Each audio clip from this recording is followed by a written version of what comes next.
Hello friends, स्वागत है आपका अपने परिवार अंकित एजुकेशन अड्डा में। आज हम बात करने वाले हैं, एक नई सीरीज़ शुरू करते हैं आज से क्लास 10th के लिए। ठीक है, क्लास 10th के लिए पूरा जो मैथ है, इम्पोर्टेंट क्वेश्चन उसके कवर करने वाले हैं हम। 1 2 3 4 इस तरीके से वीडियो अपलोड करते जाएंगे और 2024 के एग्ज़ाम के लिए जो कि काफ़ी हेल्पफुल रहेंगे। तो इसमें सारे विकल्प भी हो सकते हैं और जो लॉन्ग क्वेश्चन होते हैं वो भी हो सकते हैं। ठीक है, पूरा एग्ज़ाम को टारगेट करके बताया जा रहा है। तो बात कर लेते हैं पहले चैप्टर की, वास्तविक संख्याएं। ठीक है, पहला क्वेश्चन क्या है इसका इम्पोर्टेंट, संख्या 156 का अभाज्य गुणनखंड होगा। संख्या 156 का अभाज्य गुणनखंड होगा। तो आपके ये विकल्प भी दिए गए हैं। इसको सॉल्व करने से पहले इसके विकल्प बताए गए हैं, इनमें से कोई एक आंसर होगा।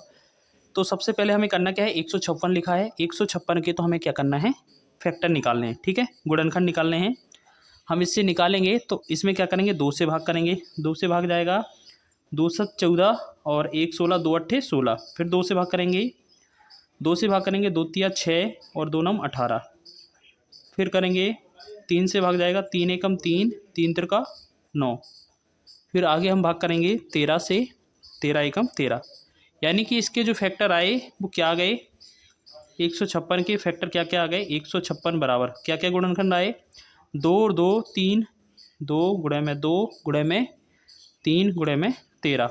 इसको हम इस तरीके से लिख सकते हैं, इस 2 के 2 गुणनखंड है, इसको 2 की पावर 2 लिख सकते हैं, गुणे में 3 गुणे में 13। तो इस तरीके का विकल्प जो रहेगा वो हमारा आंसर हो जाएगा। तो देख लीजिए यहाँ पर ये दूसरा विकल्प सही है, 2 की घाते 2 गुणे में 3 गुणे में 13। तो इस प्रकार ये बी विकल्प सही हो जाएगा हमारा। चलिए सेकंड क्वेश्चन की बात कर लेते हैं हम। सेकंड क्वेश्चन है हमारा, किसी धनात्मक पूर्णांक p के लिए। ठीक है, किसी धनात्मक पूर्णांक p के लिए प्रत्येक धनात्मक विषम पूर्णांक का रूप होता है। तो देख लीजिए विकल्प दिए गए हैं, बस इसको सॉल्व कैसे करेंगे। इन चारों विकल्प में हमें क्या करना है, ये जो p का मान है इस p को हमें सॉल्व करना है। जैसे यहाँ पर लिखा है p बराबर हम क्या 1 और 2 3 4 ऐसी डॉट डॉट डॉट p का मान लिख सकते हैं। इनमें से हमें क्या करना है, हर बार 1 और 2 रख कर चेक करना है। जिस क्वेश्चन पे वेरीफाई हो जाएगा, जो क्वेश्चन पूछा जाएगा वो हम बता सकते हैं, उसी से आंसर हो जाएगा। क्वेश्चन में बोला है हमसे किसी धनात्मक पूर्णांक p के लिए प्रत्येक धनात्मक विषम पूर्णांक का रूप होता है। तो इसमें बोला है विषम, तो विषम क्या है, पहले क्वेश्चन में लिखा है ये, पहले क्वेश्चन में लिखा है ए p।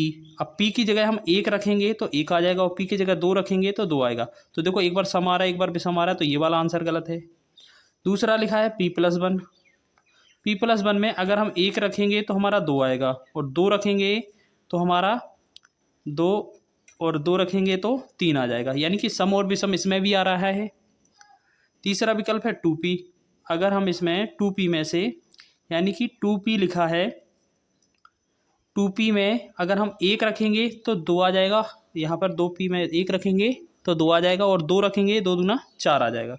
तो ये सम हो जाएगा। लेकिन हमसे पूछा क्या था, विषम। अब जो तीसरा के अलावा चौथा विकल्प जो बच रहा है वही आंसर होगा। लेकिन इसको चेक कैसे करेंगे, पहले सॉल्व कर लेते हैं। चौथा विकल्प है उसको भी सॉल्व करके देखते हैं। चौथा विकल्प है 2p+1। इसमें अगर हम 1 रखेंगे तो यहाँ पर 2 एकम 2 + 1 कितना 3 होगा। अगर इसमें हम 2 रखेंगे तो 2 दूना 4 1 5 होगा। यानी कि दोनों बार विषम आ रहा है। तो इस प्रकार हमारा जो विकल्प डी होगा वो इस क्वेश्चन का राइट आंसर हो जाएगा। ठीक है, तीसरे क्वेश्चन को देख लेते हैं। तीसरा क्वेश्चन क्या है, तीसरा क्वेश्चन है किसी धनात्मक पूर्णांक q के लिए प्रत्येक धनात्मक सम पूर्णांक का रूप होगा। तो इसमें भी क्या है, वही सेम पूछा है, धन पूर्णांक, वो भी कौन सा है, सम।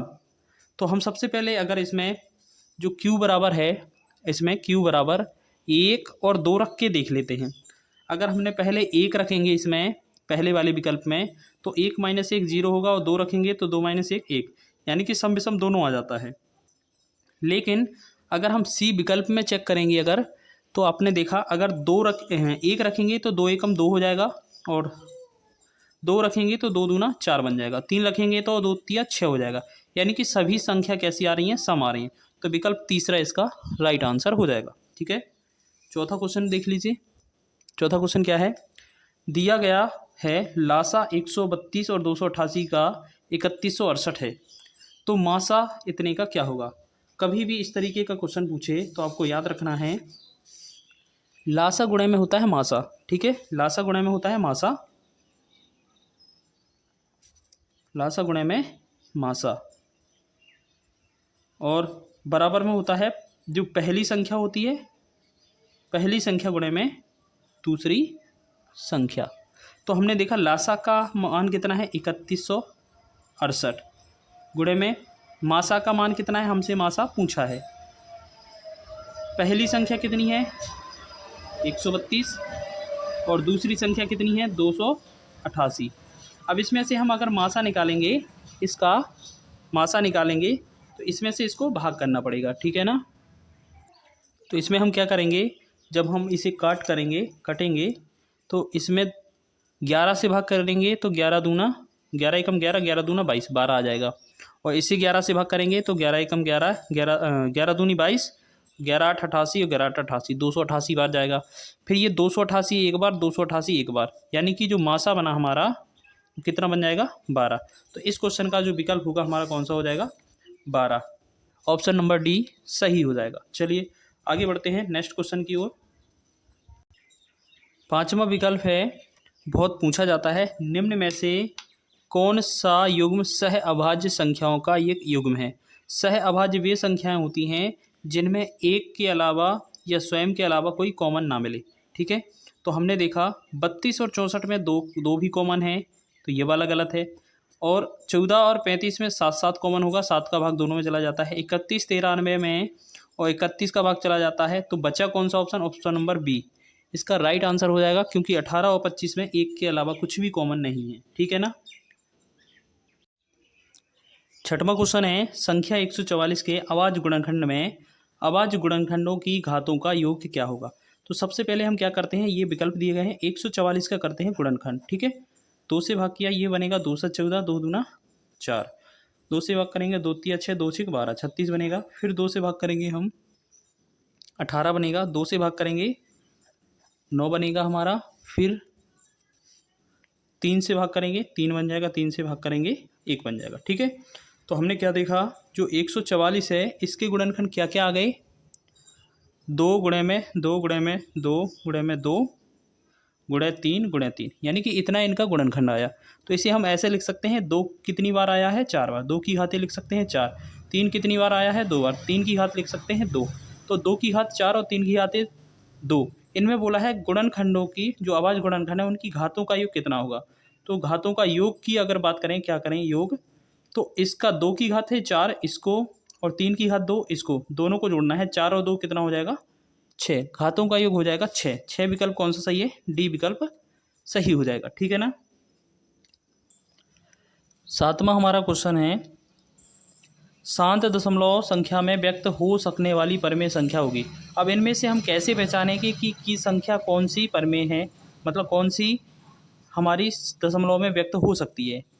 तो इन चारों विकल्पों में हमें ये चेक करना है, किसी भी जो 4 क्वेश्चन है, किसी के भी हर के गुणनखंड अगर 2 और 5 आ जाते हैं तो वो हमारी संख्या दशमलव में व्यक्त हो सकती है। तो जैसे हमने देखा इसमें तीसरा विकल्प इसमें सही है, लेकिन इसको चेक कर लेते हैं। नीचे दिया है 625। अब 625 के हम क्या करेंगे गुणनखंड, 625 के हम गुणनखंड करेंगे, 5 से भाग करेंगे 125 बार जाएगा। फिर 5 से भाग करेंगे, फिर हमारा 25 बार जाएगा, 5 से भाग करेंगे 5 बार जाएगा, और एक बार और 5 से तो एक बार। तो हमने देखा 625 है, इसको 5 गुणे में 5 गुणे में 5 4 बार है, यानी कि 5 की घातें 4। तो हमने क्या देखा, अगर किसी भी संख्या के हर के गुणनखंड 5 अकेला आ जाता है या 2 अकेला आ जाता है, या इनके दोनों आ सकते हैं 5 और 2, तो क्या हमारी संख्या शांत होगी। तो ये हमारा विकल्प ये सही है। ठीक है, 8वां क्वेश्चन देख लेते हैं। 8वां हमारा सेम क्वेश्चन है। क्वेश्चन में पूछा गया है कि शांत दशमलव संख्या में व्यक्त हो सकने वाली परमेय संख्या होगी। तो आपको पता है इन सभी में से ये चेक करना है किसी का गुणनखंड 2 और 5 आ जाए। तो आपको देखो 17 में 2 और 5 है नहीं, इनमें 7 एक्स्ट्रा हो जाता है, 210 में 3 का भाग चला जाता है, तो ये भी गलत हो जाएगा। तो जो हमारा सी विकल्प है ये इसका राइट आंसर हो जाएगा। ठीक है, तो अगर इसको करना है तो सबसे पहले इसके हर के गुणनखंड है वो करेंगे हम। हर का जैसे बात करते हैं 3125, ठीक है ना, यहाँ पर हर के गुणनखंड कर लेते हैं। 3125 दिया है और इसमें हम जब भाग करेंगे सबसे पहले किससे जाएगा, 5 से भाग जाएगा। देखो करके देखते हैं, 5 से भाग करेंगे तो 5 6 का 30, 5 दूनी 10, 5 25, 625 आएगा। फिर 5 से भाग करेंगे 125 आएगा। ऐसे ही फिर 5 से करेंगे 25 बनेगा, 5 से करेंगे 5 बनेगा और 5 से कर देंगे फिर 1 बनेगा। यानी कि जो 3125 है, 3125 इसकी जगह पर 1 2 3 4 5, यानी कि 5 5 कितनी बार आया, 5 बार, 5 की आते 5। तो हमने क्या देखा, इसमें जो हर के गुणनखंड है सिर्फ 5 आया, कितनी बार हो ये इससे मतलब नहीं होता है, बस ये चेक करना होता है 2 और 5 अकेला रहे तो हमारा जो परमेय संख्या होती है वो शांत होती है। इसके अलावा एक्स्ट्रा कोई भी अंक आ जाता है तो वो हमारी अशांत हो जाती है। तो इस प्रकार हमारा तीसरा ऑप्शन सही हो जाएगा। 9वां क्वेश्चन है हमारा 15, 18 और 24 का लासा क्या है। ठीक है, इसका ये विकल्प में क्वेश्चन पूछा है तो इसका बहुत ही आसान सी ट्रिक है। सबसे पहले करते क्या है, इन सभी को एक साथ लिख लेते हैं। ठीक है, 15, 18 और 24, ठीक, लासा निकालना है तो एक साथ ले सकते हैं, अगर मासा निकालते तो नहीं ले सकते थे, इस प्रकार नहीं लिखते। फिर हमें सबसे पहले 2 से भाग करना है तो क्या बनेगा, 15, 15 का सेम रहेगा, 18 2 9 18 हो जाएगा। 24 को करेंगे 2 12 दूना 24, फिर 2 से करेंगे 15 सेम रहेगा, 9 भी सेम रहेगा और 12 को करेंगे 2 6 12। फिर हम क्या करेंगे, फिर 2 से भाग करेंगे, 15 सेम रहेगा, 9 सेम रहेगा, 2 तिया 6। अब हम क्या करेंगे आगे, इसमें 3 से करेंगे भाग। ठीक है, 3 5 15, 3 त्रिका 9, 3 एकम 3। आगे फिर 3 से करेंगे, 5 सेम रहेगा, 3 एकम 3, 1 का 1 रहेगा। ठीक है, अब हम क्या करते हैं, 5 से कर देते हैं भाग, तो 5 एकम 5, 1 1 पहले से सेम है, तो हमारे पास संख्या क्या मिल गई, यहाँ पर ये 3 बार 2 आया, 1 2 3। चौथी बार क्या है हमारा, 3 है 2 बार, 3 2 बार लिख लिया, और साथ ही साथ 5 है 1 बार तो 5 लिख लिया। अगर इन सब का जो गुणा आएगा वही हमारा आंसर बनेगा। तो हम इनका गुणा करते हैं, 2 दूना 4, 4 दूना 8, 8 तिया 24, 24 तिया 72, 72 पंचे कितना होता है 360, या ऐसे करके 5 तिया 15, 15 तिया 45 दूना 90, 90 दूना 180, 180 दूना 360, तो 360 बनेगा, वो इस क्वेश्चन का आंसर बनेगा। तो विकल्प कौन सा हमारा सही है, विकल्प डी इसका राइट आंसर सही हो जाएगा। ठीक है ना, ये हमारा लासा हो जाएगा। ये 10वां विकल्प है, दिया है HCF 252 और 594 का 18 है, ज्ञात कीजिए एलसीएम 252 और 594 का। आपको पता है कभी भी इस तरीके का क्वेश्चन आता है तो क्या करते हैं, ये आपके विकल्प दिए गए हैं, तो सबसे पहले क्या करते हैं, एक तो हमारा लासा होता है, लासा मतलब एलसीएम, गुणे में होता है मासा, बराबर में होता है पहली संख्या, ठीक है, गुणे में दूसरी संख्या। तो यहाँ पर शॉर्ट में लिख लेते हैं, विकल्प वाला क्वेश्चन है, याद रखेंगे। ठीक है, तो लासा गुणे मासा बराबर पहली गुण संख्या गुणे दूसरी संख्या। तो हमने देखा लासा कितना है, लासा तो हमसे पूछा है एलसीएम, या लासा यहाँ पर लिखेंगे, लासा हमसे पूछा है, गुणे में मासा कितना है 18 है, बराबर पहली संख्या कितनी है 252 है और दूसरी संख्या कितनी है 594। ठीक है, अब 18 से हमें क्या करना है, भाग करना है। ठीक है, 18 से हमें क्या करना है, भाग करना है। तो इससे हम क्या करेंगे, यहीं से भाग कर देंगे, जैसे यहाँ से भाग करेंगे तो 18 से करेंगे, 18 एकम 18 और 18 तिया 54 और फिर 5 बचा, फिर 54, तो 18 तिया 54, यानी कि जो लासा बनेगा हमारा वो क्या बनेगा, 252 में 33 का गुणा करने पर आ रहा होगा। ठीक है ना, 252 में 33 का गुणा करने पर आ रहा होगा।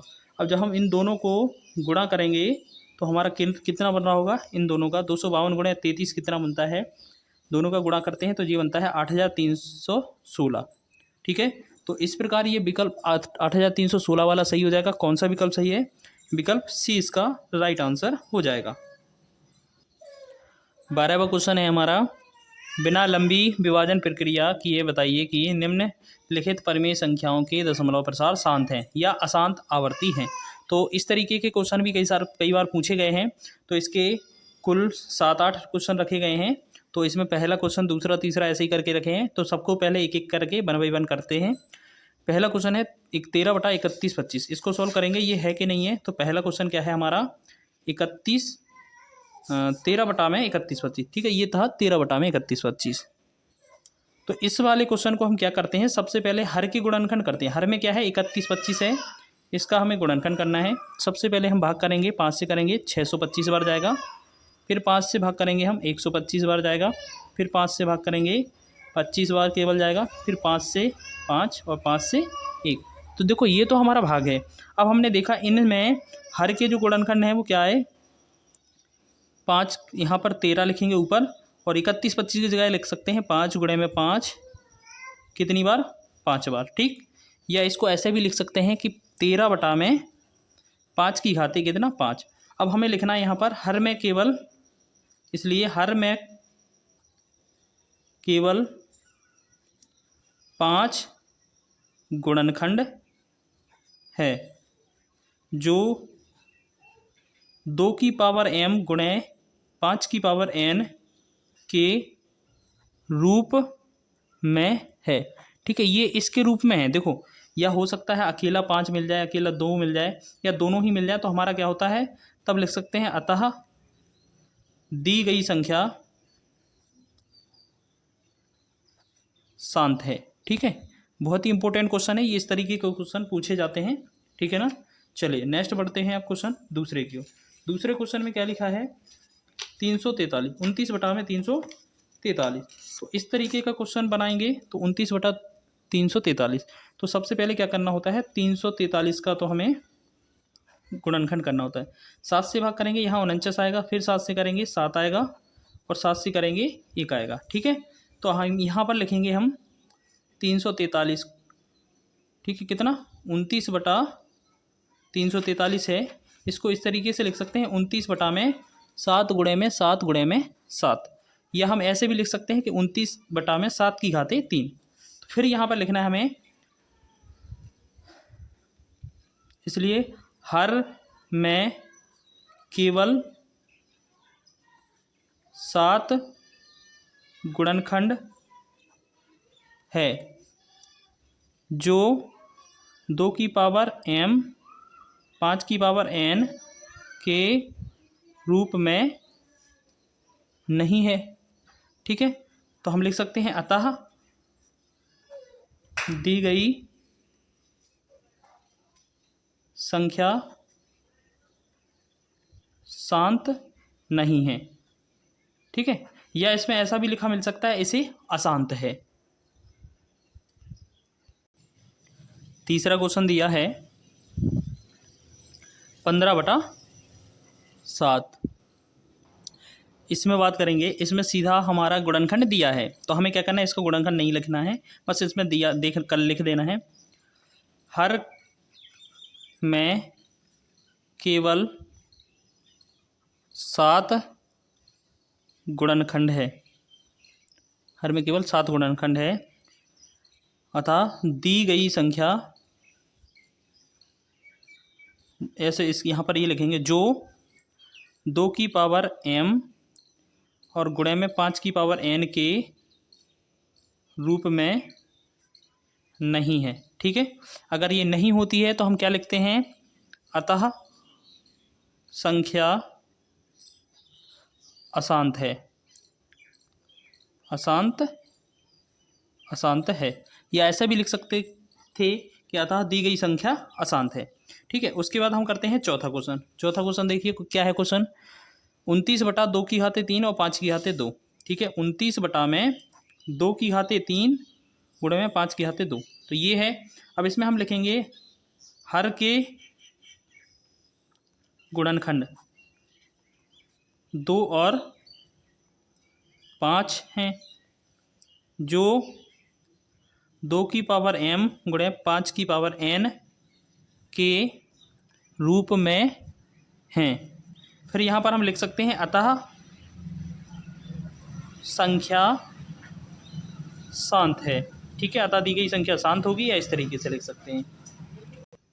पांचवा क्वेश्चन है 77 बटा 210, यानी कि ये जो संख्या है पांचवा 77 बटा में 210, ये शांत है या अशांत है, इसको चेक करेंगे। तो सबसे पहले क्या करते हैं, हर के गुणनखंड 210 के हमने गुणनखंड किए, 2 से भाग किया, 2 से 105 बार जाएगा, फिर 3 से भाग करेंगे 3 तिरका 9, 3 5 15 जाएगा। फिर 5 से करेंगे 7 बार और 5 फिर 7 से करेंगे 1। फिर यहाँ पर लिखेंगे जो हमारे गुणनखंड है यहाँ पर बराबर 77 बटा में 2 गुणे में 3 गुणे में 5 गुणे में 7। यहाँ पर लिखेंगे हर में 2 3 5 और 7 गुणनखंड हैं। ठीक है, 7 गुणनखंड हैं जो 2 की पावर m गुणे 5 की पावर n के रूप में नहीं है। अतः हम कह सकते हैं अतः संख्या अशांत होगी या अशांत है। ठीक है ना। चलो अब बात कर लेते हैं छठवें क्वेश्चन की। छठवां क्वेश्चन देख लेते हैं। छठवां क्वेश्चन क्या है, लिखा है 13 बटा 125। 13 बटा में 125। तो यहाँ पर छठवें क्वेश्चन का सॉल्यूशन करते हैं। 13 बटा में 125। तो यहाँ पर हर के गुणनखंड करेंगे हम। 13 बटा में 125, तो 125 के गुणनखंड करने हमें 125। तो यहाँ पर 5 से भाग करेंगे तो 25 बार जाएगा। फिर 5 से भाग करेंगे 5 बार जाएगा। फिर 5 से भाग करेंगे 1 बार जाएगा। फिर यहाँ पर हम लिख सकते हैं 13 बटा में 5 गुणे में 5 गुणे में 5, या इसे हम इस तरीके से लिख सकते हैं 5 की घाते 3। फिर लिखेंगे हम इसमें हर में केवल 5 गुणनखंड हैं। जो इसमें क्या होता है, या तो 5 अकेला मिल जाए या 2 अकेला मिल जाए या दोनों मिल जाए। तो जो क्या करते हैं 2 की पावर m गुणे 5 की पावर n के रूप में हैं। फिर हम इसमें क्या लिखते हैं, अतः संख्या शांत है। शांत है या शांत होगी। ठीक है, हमने 6 क्वेश्चन कर लिए कवर। अब हम बात करेंगे 7वें क्वेश्चन की। ठीक है, मात्र ये 10 क्वेश्चन थे टोटल। अब ये 6 क्वेश्चन हो चुके हैं। 7वां क्वेश्चन देखना है हमें। 7वां क्वेश्चन क्या है हमारा, 17 बटा में 8। तो 7वां क्वेश्चन करेंगे हम जब 17 बटा में 8, तो हम क्या करेंगे 8 के गुणनखंड 2 से भाग करेंगे 4 बार, फिर 2 से भाग करेंगे 2 बार, फिर 2 से भाग करेंगे 1 बार। फिर हमने लिखा यहाँ पर कि 17 बटा में 2 गुणे में 2 गुणे में 2, या ऐसे 17 बटा में 2 की घाते कितना 3 लिख सकते हैं। 2 कितनी बार है हमारा, 3 बार, 3 लिख सकते हैं। फिर हम यहाँ पर भाषा लिखेंगे हर में केवल 2 गुणनखंड है। हर में केवल 2 गुणनखंड है जो 2 की पावर m गुणे में 5 की पावर n के रूप में है। फिर हम क्या कह सकते हैं, अतः जो संख्या होगी, अतः संख्या शांत है। ठीक है, 8वां क्वेश्चन देखिए। 8वां क्वेश्चन लिखा है 31। 8वां लिखा है 31 बटा में 2 की घाते 2 और 5 की घाते 3। ठीक है, 8वां क्वेश्चन है 31 बटा में 2 की घाते 2, 5 की घाते 3। तो ये हो गया। ठीक, अब हम करेंगे इसको जब सॉल्व, तो क्या लिखेंगे, इसमें तो डायरेक्ट गुणनखंड दिया हुआ है, तो हम इसमें लिखेंगे हर में 2 और 5 गुणनखंड है। ठीक है, गुणनखंड है। फिर क्या लिखते हैं हम, जो 2 की घाते m 5 की घाते n के रूप में हैं। अतः संख्या क्या होगी, शांत है। होगी शांत, बिल्कुल। चलिए अब बस लास्ट 2 क्वेश्चन रह जाते हैं, वो और बना लेते हैं। चलिए देखिए, लास्ट 2 क्वेश्चन है। 9वां क्वेश्चन क्या है, ये रहा। तो इन दोनों को यहीं पर बना लेते हैं। 17 बटा 90। तो हम सबसे पहले क्या करते हैं, 9वां क्वेश्चन बनाते हैं। तो 9वां क्वेश्चन 90 है। 90 को हम क्या लिख सकते हैं, 90 का सबसे पहले गुणनखंड करेंगे। 2 से भाग करेंगे 45 बार, 3 से भाग करेंगे 15 बार, फिर 3 से भाग करेंगे 5 बार, फिर 5 से भाग करेंगे 1 बार। तो हम इसे क्या लिखेंगे, 17 बटा में 2 गुणे में 3 गुणे में 3 गुणे में 5। ठीक है, फिर हम इसके बाद इसे लिख सकते हैं कि 17 बटा में 2 तो एक बार है और 3 2 बार है, तो 2 लिख देंगे घात में और 5 एक बार है। अब हम इसे क्या करेंगे, हम लिखेंगे हर में 2 3, हर में 2 5 के अलावा 3 गुणनखंड है। ठीक है, गुणनखंड है। फिर अपन क्या लिख सकते हैं, जो 2 की घाते m गुणे 5 की घाते n के रूप में नहीं है। तो हम कह सकते हैं ये जो संख्या होगी, अब क्या है, अब सीधा ही लिख देते हैं, बाकी अब भाषा में आप लिख लेना, अशांत होगी। ठीक है, इसका आंसर क्या हो जाएगा, अशांत। एक लास्ट क्वेश्चन और है, ये 10 वाला देख लेते हैं। 10वां क्या लिखा है, 8/17। तो 17 के तो गुणनखंड होते नहीं है, तो हम लिखेंगे हर में केवल 17 गुणनखंड है, जो क्या है, 2 की घाते m गुणे में 5 की घाते n के रूप में नहीं है, क्योंकि इसमें 2 और 5 है ही नहीं। तो हम क्या लिख सकते हैं, जो संख्या होगी वो क्या होगी, अशांत। ठीक है, तो ये इसका भी आंसर हो जाएगा। तो इस प्रकार ये हमने कवर कर लिए पहले पार्ट में, और दूसरा जो पार्ट आएगा कुछ इंपॉर्टेंट क्वेश्चन के साथ मिलेंगे दूसरे पार्ट में। ठीक है।